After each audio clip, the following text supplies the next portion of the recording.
and I made him watch.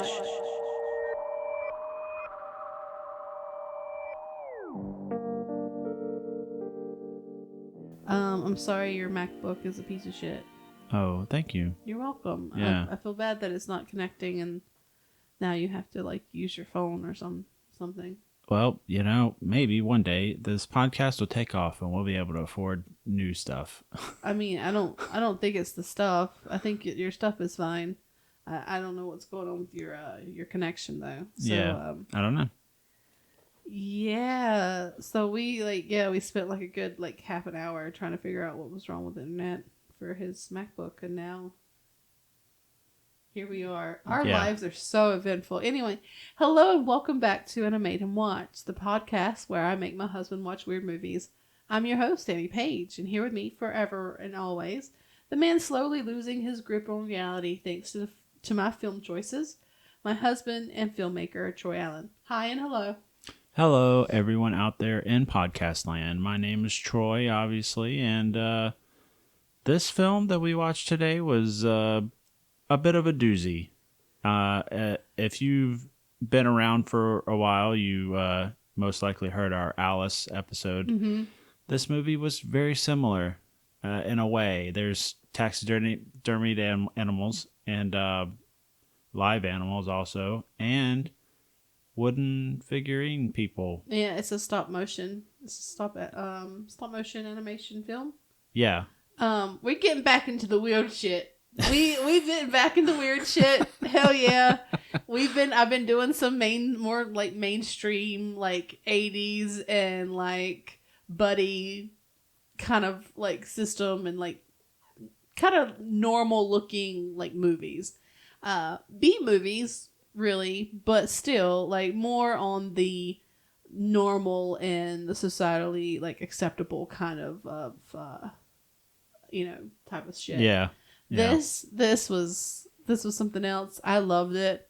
I thought it was great. I thought it was a great movie. I enjoyed every second of it actually. Yeah, it's very striking visually. Yep. And the story is kind of strange. Like, I didn't really understand it at first, but once you get into it and you're kind of, trying to pick through it and stuff, you start noticing, like, okay, I'm starting to realize a certain motif, themes and stuff. So, yeah. So I made you watch The Pied Piper from 1986. It's a Czechoslovakian dark fantasy film based off of a German fairy tale. It was fun, kind of. I liked it, kind of. It's dark. It's not like Disney fairy tale. This was some dark shit. No, like most German and European fairy tales tend to be a little darker. Yeah. Yeah. I don't know what it was. Like, Czechoslovakian filmmakers in the 80s had a thing for like stop motion animated taxidermied animals, and I'm not entirely sure why.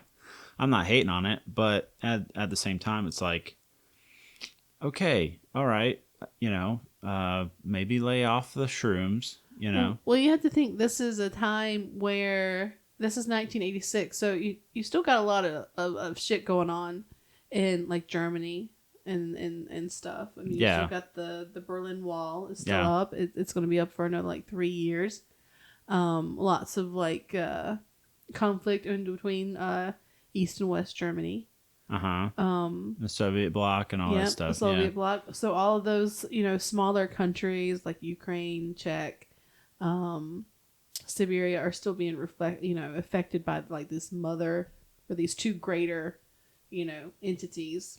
So I mean, I feel like a lot of the darkness and stuff comes from the expression of those times. Yeah. So I think that's why we see very similar themes in the two movies that you're comparing. Right. Or the movie you're comparing it to. Yeah. Okay. Well, I mean, that's what we do, though. We analyze and we don't judge. We analyze and we don't judge.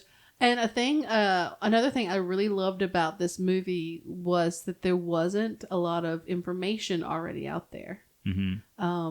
There is like a Wikipedia page, there's an IMDb page, There were a few articles. There was it's sold on Deaf Crocodile or something, which is like a website that sells like old movies and odds and ends and things. So it took me a while to do some research into it, and it's because there's such less like material out there. It gives you a chance to kind of interpret the movie kind of yourself, and I like doing that. It was fun. Yeah. Okay. Yeah. Well, shall we dive in? We'll go. Okay. Yeah. Okay, so the movie has no dialogue, which I loved. I loved the way we could interpret ourselves what they were saying and stuff. Anytime a puppet speaks, it's this onomatopoeic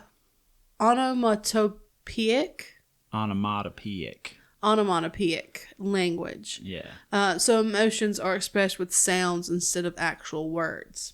Yeah. Think like pow, bang. Yeah. The language is like blah, blah, blah, blah, blah, blah, Yeah. blah. Also, blah, blah, blah, blah. like think like beaker. Yeah. Definitely. The movie begins with a view of a city among rolling hills and forests. The art of the movie is very monochromatic and carved wood. We zoom into the city,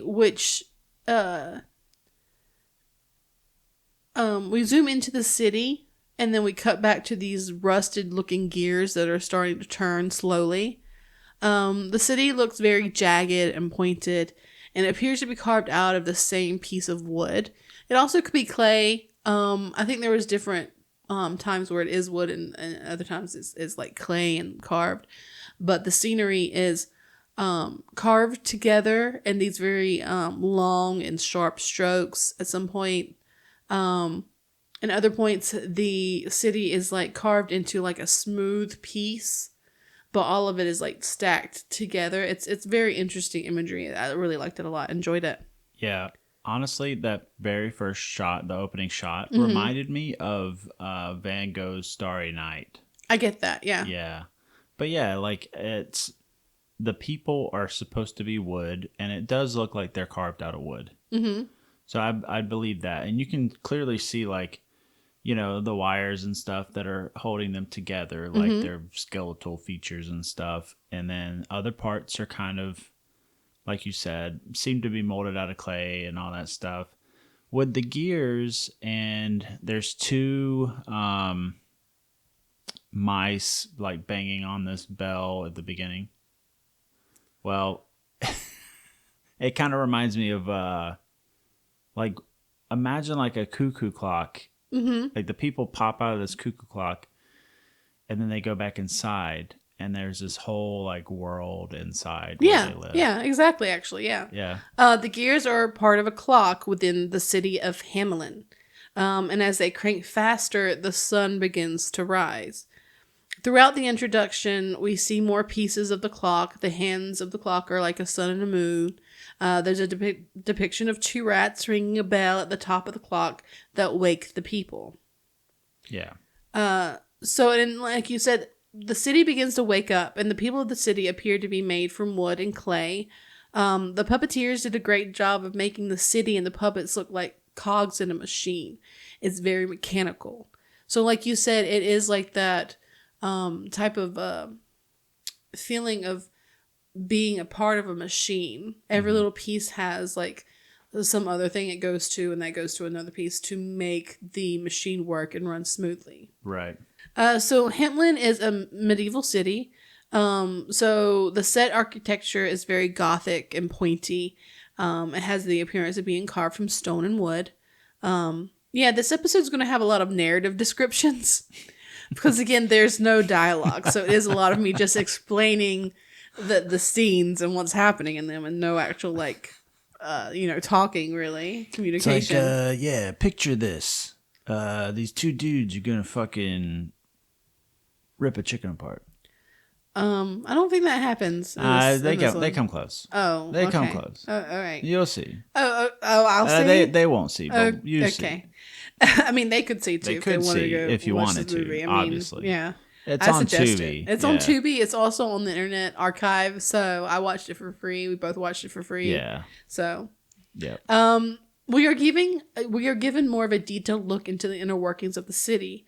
We're introduced to the laborers at first at the very bottom, the base of any type of society, filled with masons, carpenters, and stoneworkers who are continuously building the city. If one slows, so do the others, and it's a workforce that relies on itself to continue to build. Yeah. There are two figures that are like sawing some sort of log or something like that, and you see them like slow down, and then they're like looking at this other dude, and he's kind of slowed down, and then all of a sudden they pick back up and stuff. It's very interesting. Like, it's almost like there was some sort of underlying meaning behind it, but I wasn't quite sure what it was.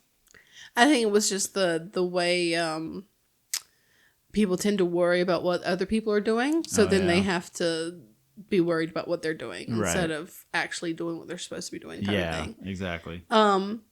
We are then transported across the city to the fabricators, blurring quick hands with sharp and shiny needles. These fabricators are seamstresses and tailors who create fabrics and textiles. And they were going ham with these needles, dude. They quick and fast. Yeah. Quick and fast. Yeah. Then in the lower city, we're introduced to the miners and the penny pinchers. I believe that they're mining copper here. And we also see a man making the coins. And the coins have the year 1607 in Roman numerals, by the way. I looked that up. 1607. Mm-hmm. Interesting. I believe King James was the ruler of England at the time. The King James Bible was commissioned in 1611. Oh, okay. It's kind of interesting. But so anyway. that timeline kind of lines up a little bit. Yeah. Why do you know that it was commissioned in How do you just have that knowledge locked away? I have a superpower. It's called autism. God damn it! Hi, I'm Troy. Nice to meet you. Anyways, the next level of the machine is the markets. We see busy wooden streets filled with wooden, thin, and rough puppets.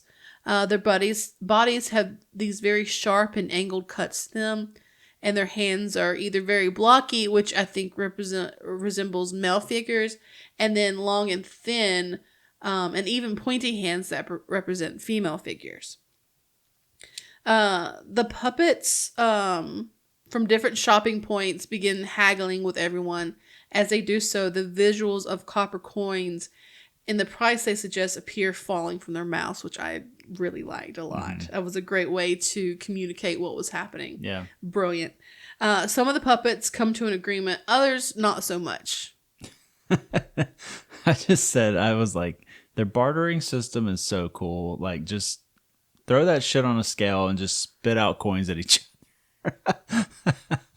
That's exactly what was happening. And then there was a scene, or there were two people like arguing over what appeared to be like a burnt pizza. It was like a pie, I do believe. Okay. And then there was two people like pulling on a chicken. Mm-hmm. That was the part where I was like, yeah, they about to pull this chicken apart. Yeah. But, well, when you think about it, from my knowledge, I didn't look really deep into it, but from like the basic knowledge, I know weight was a very big thing in medieval because that's how they would weigh out coins and gold and stuff, especially if you were starting at the very base of like having some sort of like solid gold or copper or something. They would weigh it out and tell you how much it was worth and give that to you. Yeah. So that's why we see a lot of weighing in this movie, especially like with the chicken. The chicken was being weighed against like these like silver weights. Yeah. So yeah, it's a lot of, that's a theme, is the weights and scales of justice in this movie. Right. Yeah.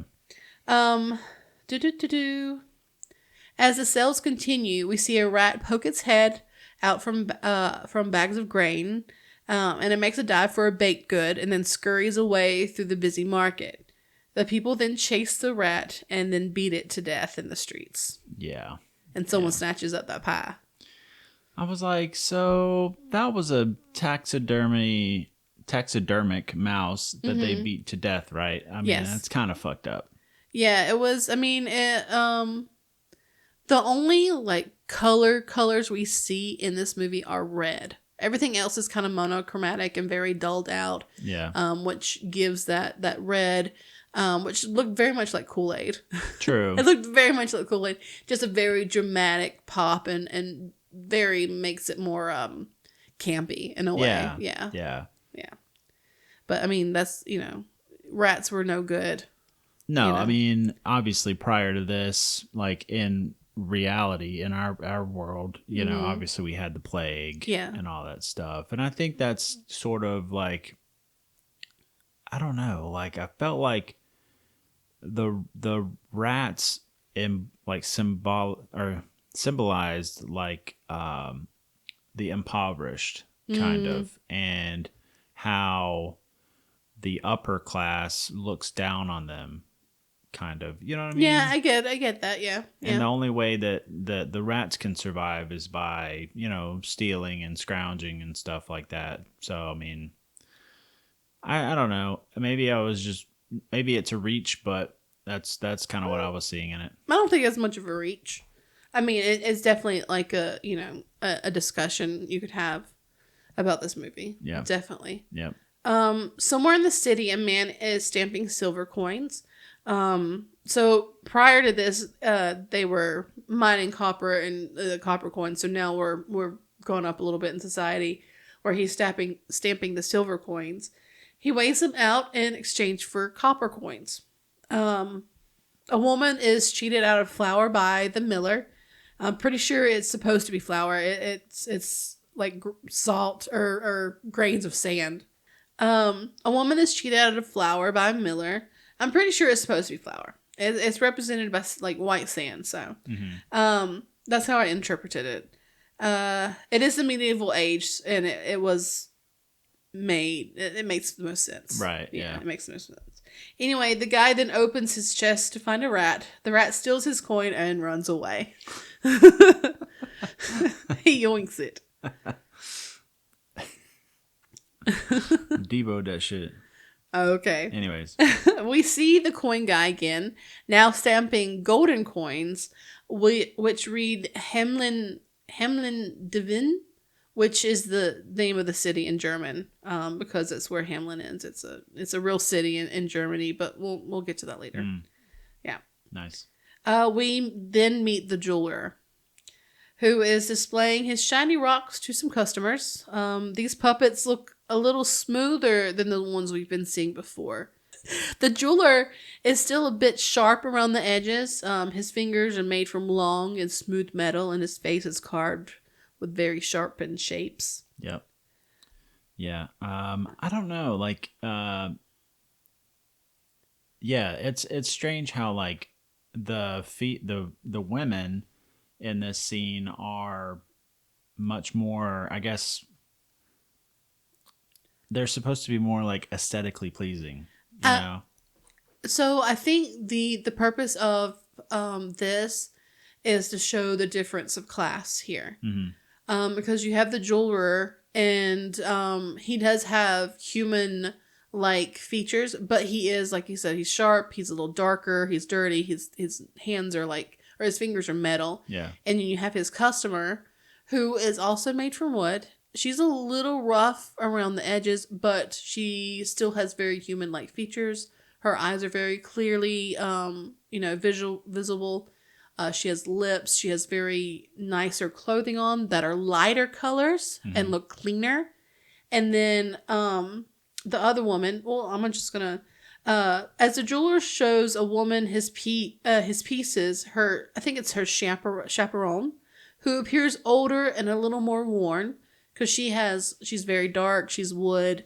Her clothes are dark. Even some of her clothes are made out of wood. Versus the other lady whose clothes are mostly fabric.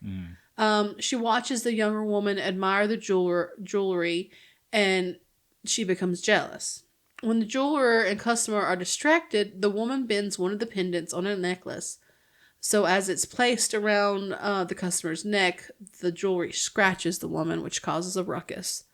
Also, the rats be watching. Yeah.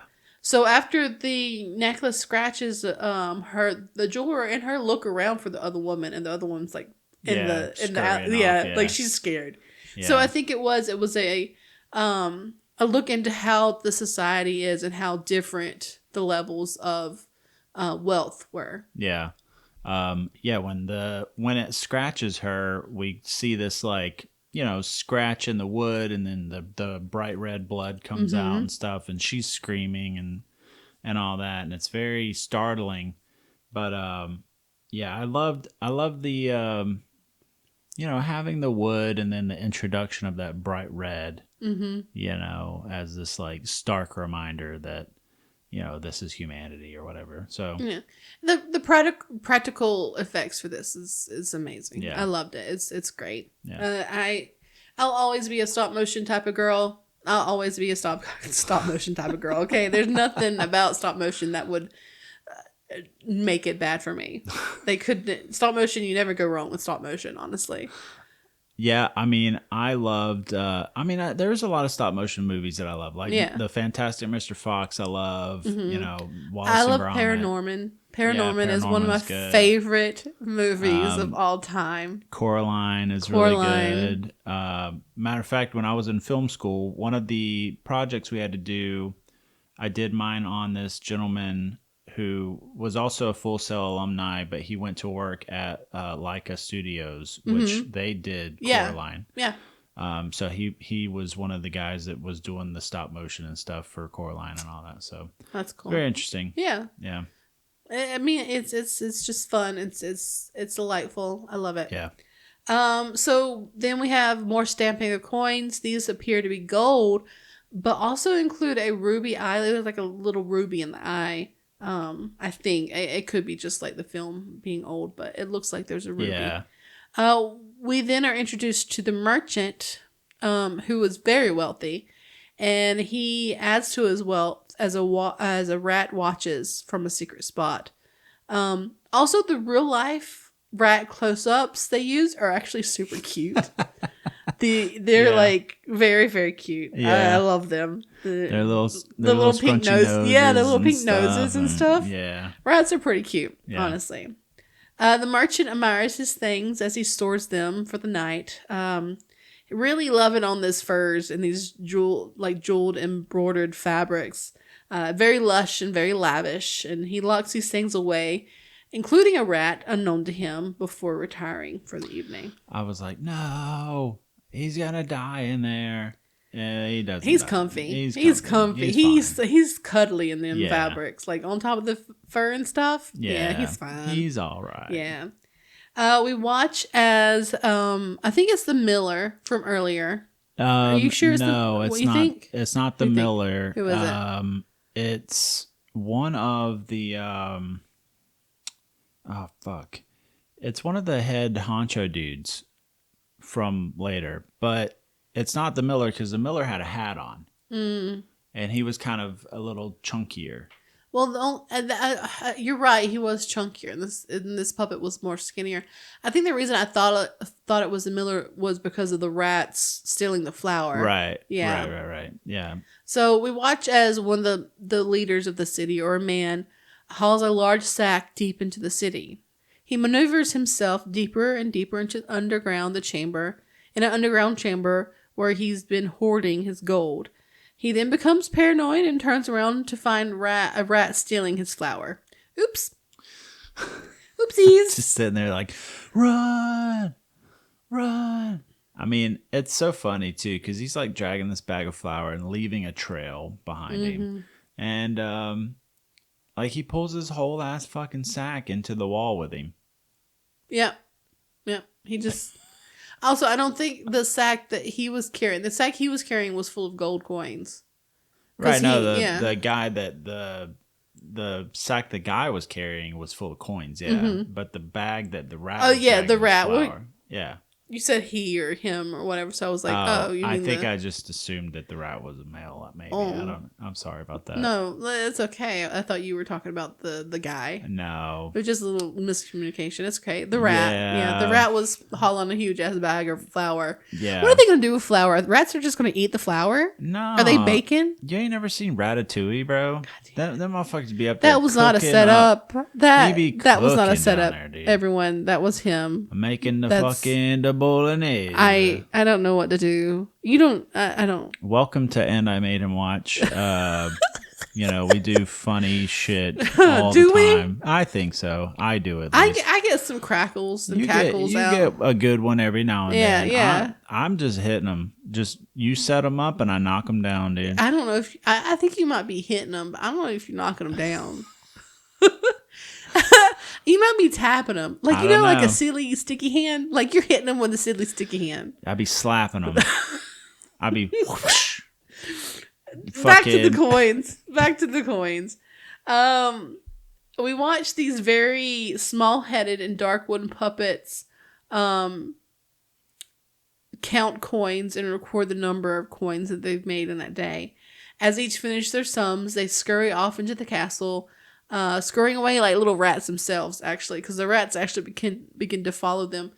And there's a few moments in this movie where the rats are following them, and they're just as big as the puppets. Yeah. And it's which it's funny, and you'll see why it's kind of funny later on. But those fucking rats, dude. I mean, people, crazy. We see a group of well-clothed, dark-looking puppets come together and begin a meeting. The leader of the puppets is a sharp, small, and thin-headed puppet with a sharp metal hands. His hands are very metally and sharp. His fingers. The meeting continues until the end of the day, which is signified by the killing of a bull. So the butcher, Yeah, the butcher waxed the bull, and it's pretty sad. I loved how when he murders the bull, and it's like he doesn't see that murder the bull. He butchers the it's bull. Murder. Okay. Are you? What? It's murder. No, I'm just kidding. Anyways, he hits this bull in the head, and we see the blood. But then we smash cut to this dude pouring wine into a fucking pitcher or whatever, and I just thought it was so funny because he's taking this pitcher to the higher up people, right? And I don't know, what is the symbology behind that? Well, I mean, as soon as he hits the bull in the head with the axe, the blood squirts, and the blood is the same red as the wine. So there's a very flawless transition from this blood to this wine. Yeah. So it is like people drinking, the labor of others in a way. Yeah. If that makes sense. Well, I think there's biblical connotations too. The blood is like wine, or some shit like that. Like the blood of Jesus. It's medieval. I mean, yeah. I don't know. Maybe something like that. Also, I love the way that the head guy, I love the way he talks. He would say before we get into that, I do want to talk about the sounds, the audio at the butchers, because it is almost like this gruntle sound of the butcher, but as the scene moves on and as the butcher raises his axe, it sounds more and more like a cow freaking out. Yeah. Yeah. Yeah. Yeah. Yeah, there's a build-up of him swinging this axe. It's pretty intense. Yeah. It's pretty dark and intense, and it was something. It was something. I'll never unknow it. No, it's something we've seen. And before the puppets consume greedily as the staff rush to fill their cups and their bellies. As they feast, rats feed themselves on the table scraps. And the sounds of the feast is nasty. Yeah. It's nasty. But go ahead. You want to talk about the leader? Go. The way he talks, it's just like this.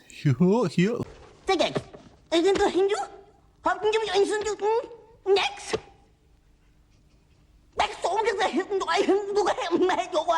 Like I can't reenact it, but it's so fucking funny. Like, oh man, dude, it's hilarious. Anyways, so yeah, they're just good, sitting around getting all fat and sassy.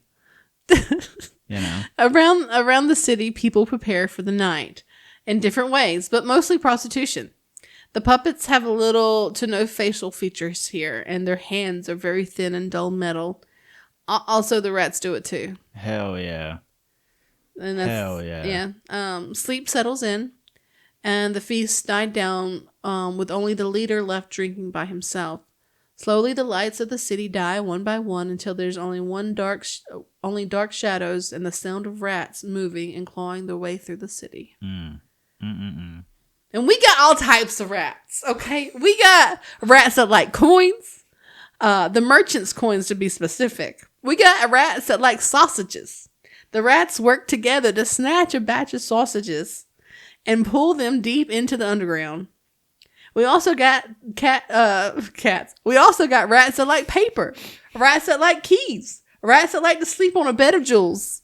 Yeah, all kinds of rats. They come in all shapes and sizes too. It was at this point when I realized that like the main underlying theme of the movie is the 7 deadly sins. Yeah, that's what it is.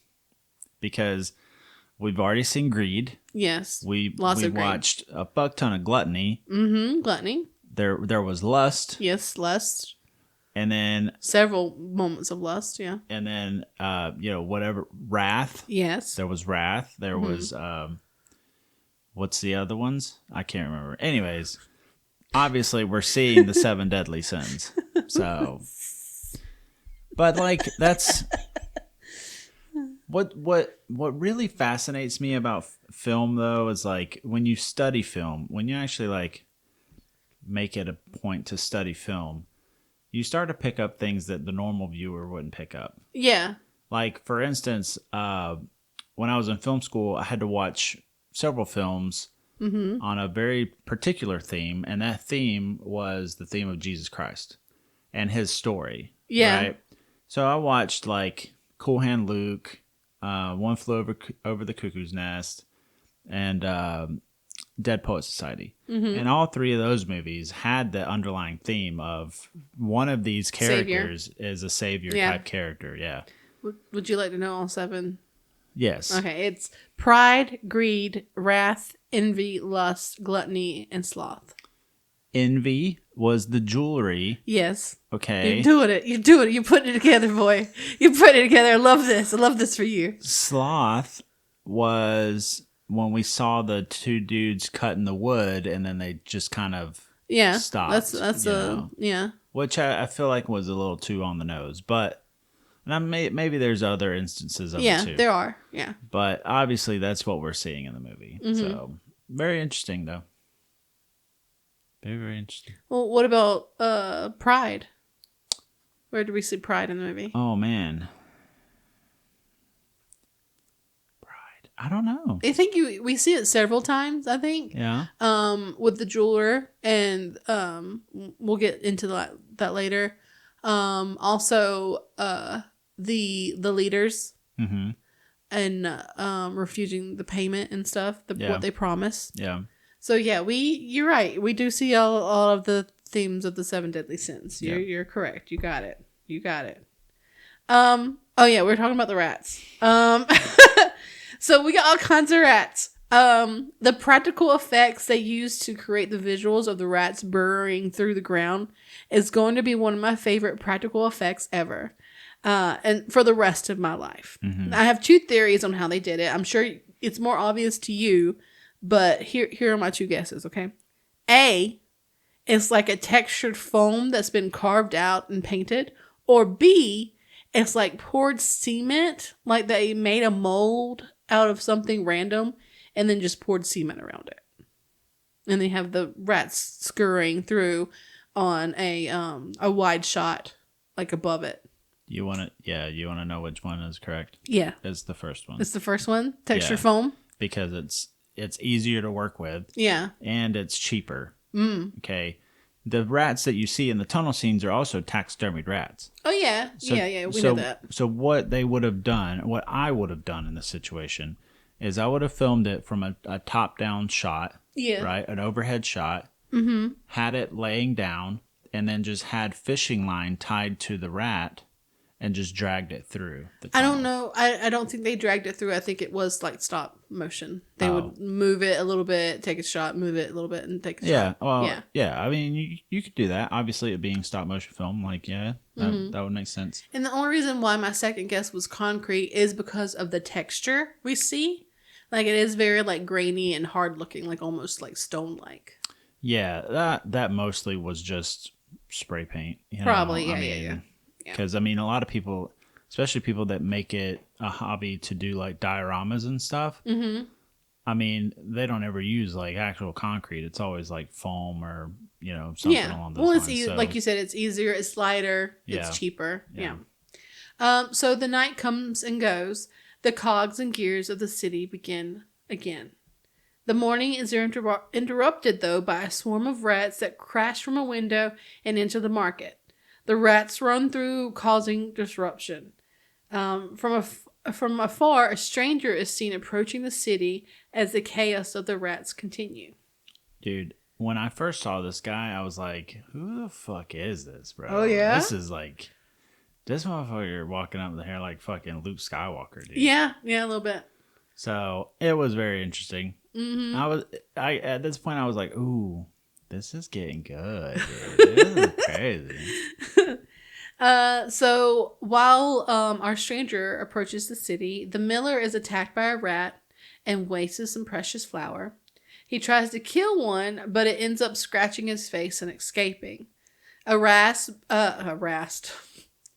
bursts through the jeweler's mirror and snatches a necklace. The woodcarver is showing like a wardrobe, and that's who it was. It was the woodcarver. Yeah. The woodcarver. Yep. He was the guy dragging the gold down into the underground thing. Yeah. So the woodcarver is showing some like a wardrobe, and it's filled with rats when he opens it. Yeah, it was like a soup kitchen in there. Yeah. This is fucking Dirty Mike and the boys. It really looked like it. They were all together, man. Thanks for the fuck shack. Anyways. When we start doing the YouTube, you have to bleep those out, right? I'm pretty sure you have to bleep them out. Yeah, we'll do the unedited versions on Patreon. And then, okay. The stranger enters the city as an old fisherman watches in the river. The merchant is overthrown by rats, and the butcher is also attacked by rats. There are rats in the streets just running around, causing problems for everyone. But as the stranger walks through the city, the rats begin to withdraw and hide.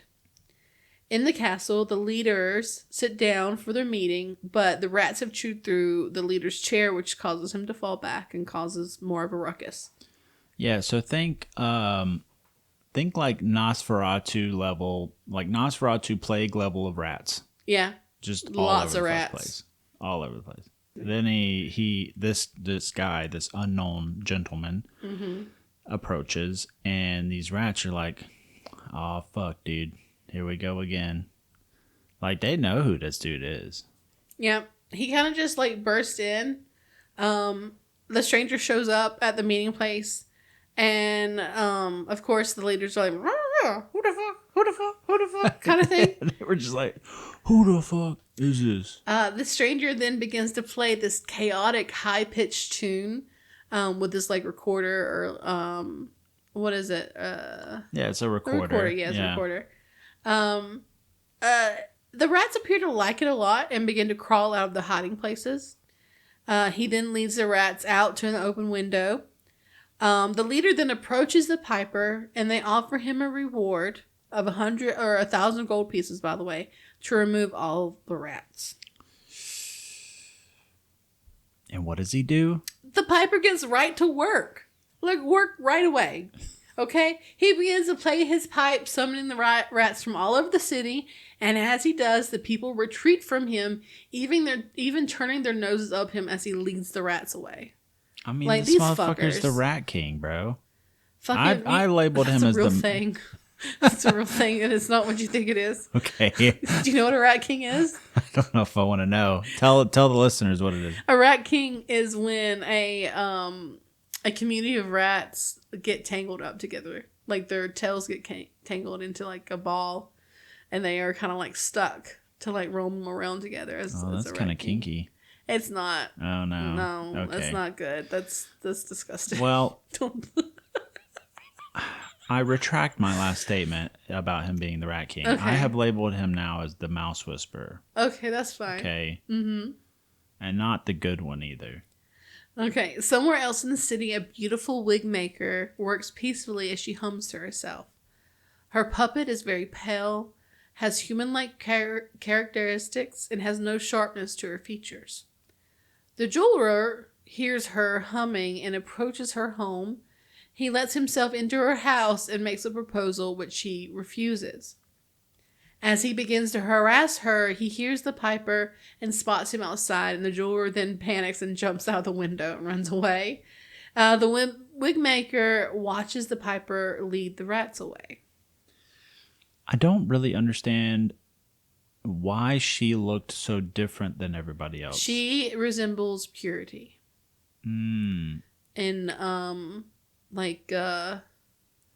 So she is simply free of having committed any of the sins. that it's like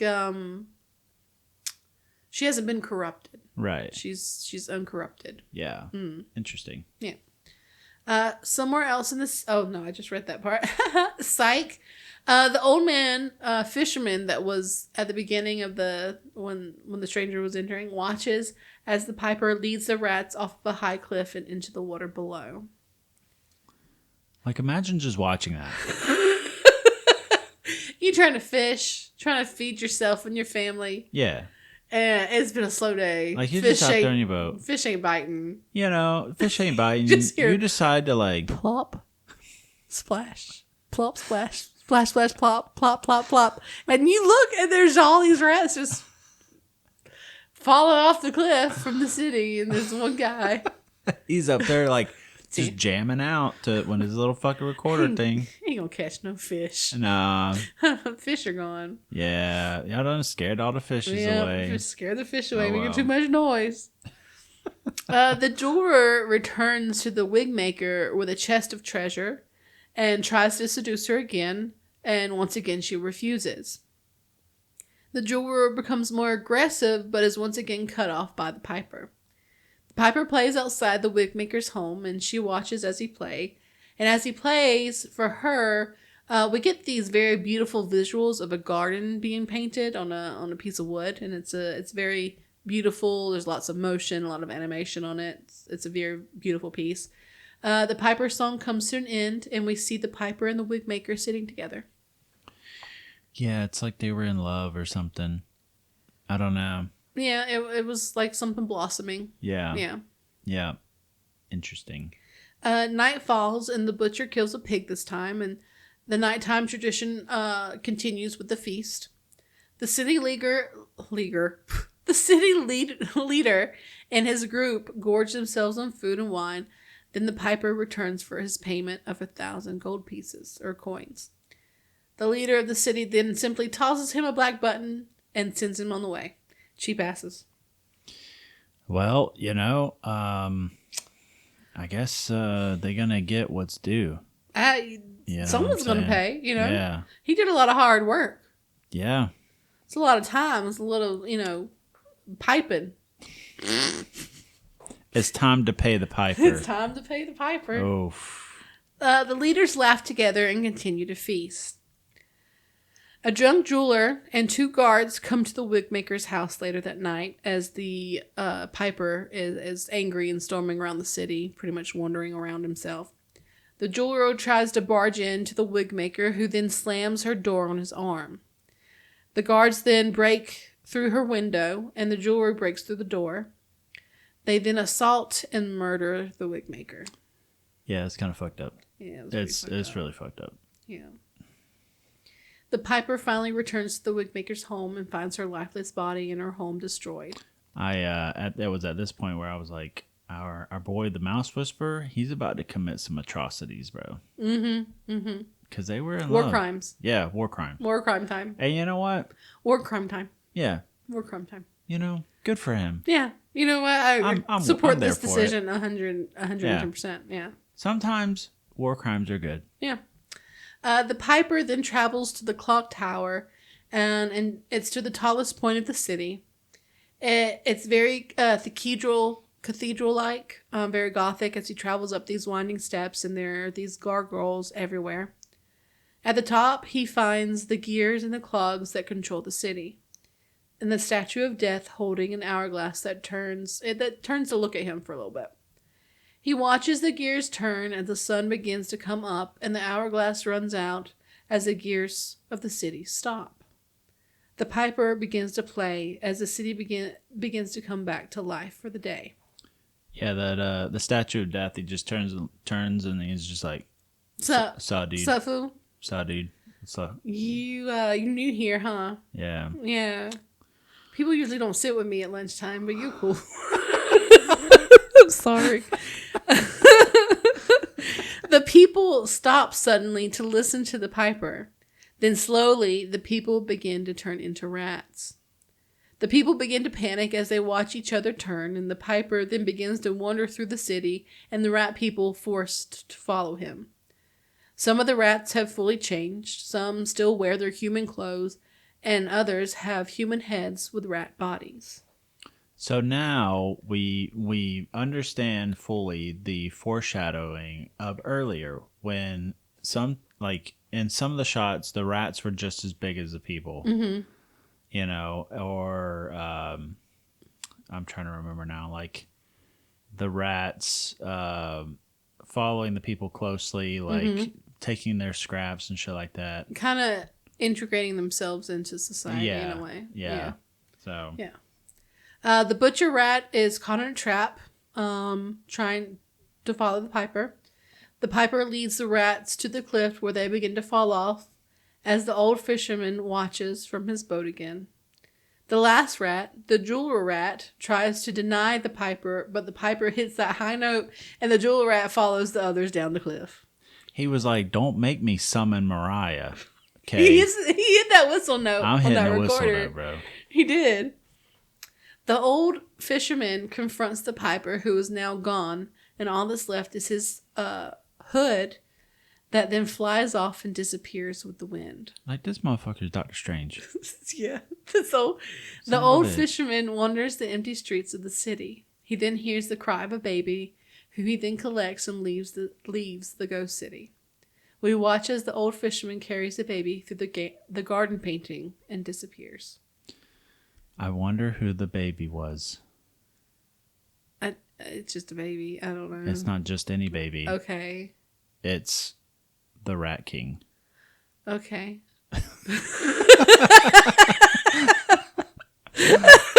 Come back for part 2. We back to that weird shit. We're back to the weird shit. Hell to the yeah. So the Pied Piper, the Czech title is called Krysar, which means rat catcher. It's a 1986 Czechoslovakian. That is Czechoslovakian. Animated dark fantasy film by Jiří Barta. Jiří somehow translates to George, by the way. He's compared to our guy, John Svankmajer. Svankmajer. If you remember our Alice episode, which Troy mentioned earlier, it's you'll know what I'm talking about. Yeah. You know what's up. The same sheet. The film is a unique adaptation of medieval German's fairy tale, The Pied Piper of Hamelin. Is notable for its dark art direction, innovative stop motion animation techniques, and the use of fictitious language. Yeah, it's almost like Simlish. Simlish, yeah. Kind of. It's onomatopoeia, Yeah. you know? Yeah. And now I say it. Now I can say onomatopoeia. Congratulations. Because I'm not looking at the word. That's what it is. The film is based off the novel Kreisar by Victor Dyke, which in turn is inspired by the German folk tale The Pied Piper of Hamelin.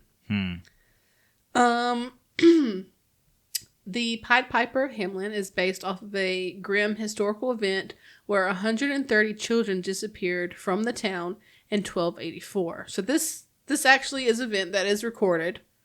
Not necessarily the whole like rat thing or rat catcher or the Pied Piper thing, but 103 children did disappear from this town for some reason. There's different theories. Anyway, the earliest depiction of the story was on a stained glass window in Hamelin's church around 1300, memorializing the incident.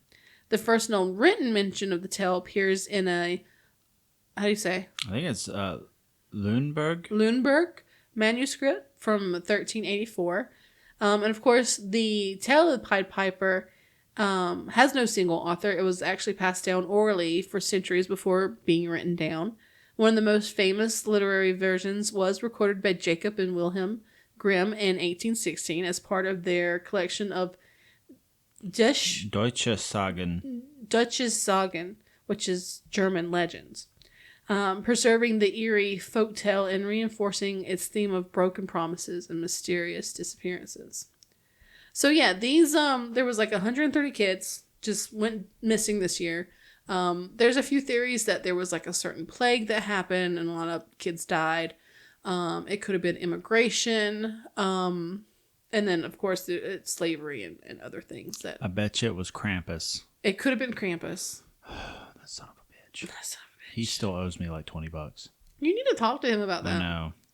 You that's Krampus. I keep telling you and you just ignore me. Give you my shit. I could go into deep detail about the theories behind the children disappearing, but it does get pretty dark, so we're just gonna move on.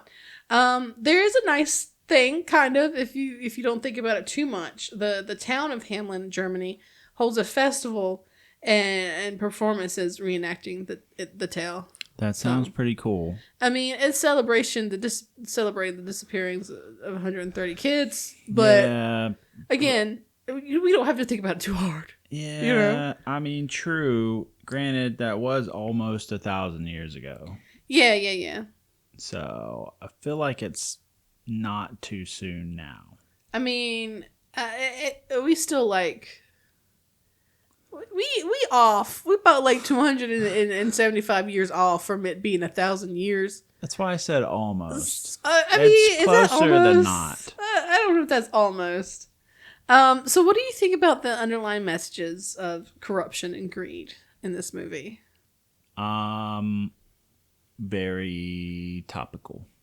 Very. I don't mean them to be. Affairs. This was not on purpose. This wasn't on purpose.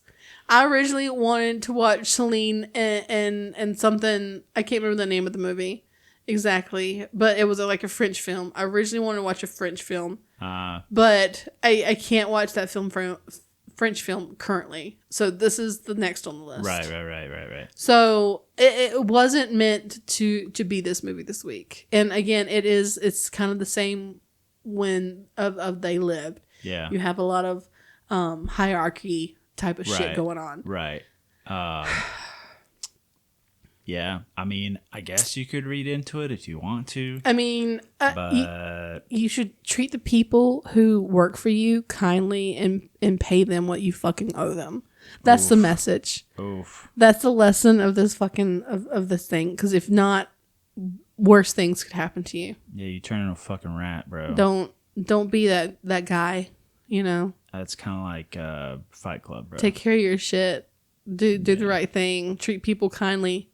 Especially if those people work for you because they're working for you. They don't have to work for you. No. You can do some other shit, you know? No. I mean, these are the people that take Appreciate what people do for you, whether you pay them or not. These people take out your garbage. Mm-hmm. They cook your food. Mm-hmm. They do your lawn care. They deliver your mail. They deliver your mail. They harvest your fruit. They stock your groceries. They deliver your groceries. They deliver your food. They cook your food. Anyway, we just... Anyway, so what did you think? Did you like this one? This one was pretty good, actually. Yeah, it was a good movie. It was good. Me personally, I like this one better than I liked Alice. And I know Alice is like your favorite movie. I wouldn't say Alice is my favorite movie. It's one of my favorite Alice in Wonderland renditions. Or, retellings. But I did like this one a bit better. I enjoy being able to watch a movie and not having to dig too hard into it to see like the underlying theme or whatever. Right. Okay. So I enjoy that. Which this one, it wasn't too hard to understand what was being, put in front of us. Right. But I also, the lack of dialogue allows us to kind of innerly interpret this. Right. So I kind of like that. Yeah. But yeah. Yeah. That's it. I have finally decided what I want to watch for episode 40. Okay. And that movie is none other than 1974's The Texas Chainsaw Massacre. Yep. So I have never seen it in its entirety. I think I've seen clips maybe. But yeah, so I'm excited about that. Let's see, what else we got going? What is next week's episode? Our next week's episode, well, I really want to try to find Celine and Julie Go Boating is what I really want to watch, but I'm not sure if that's going to happen. So the next one is La Dolce Vita from 1960. Interesting. So we'll see what's going on there. That will be our oldest film to date. I don't know. I think we had one like from the 50s, didn't we? We watched Atomic Brain, and that was 1963. So then, yeah, this might be our oldest movie. Atomic Brain is 63. Yeah. So yeah, it's gonna be one of the oldest ones. Back. Yeah, We're still on track to watch. We're gonna do Nosferatu, the original Nosferatu for episode 50. Mm-hmm. So that will be our oldest film. Yep. To date. I really don't think you can go back much further than that, to be honest. But yeah, episode 40, Texas Chainsaw Massacre from 1974. I mean, it beats out my favorite slasher film, Halloween, by 4 years. So obviously we're going to have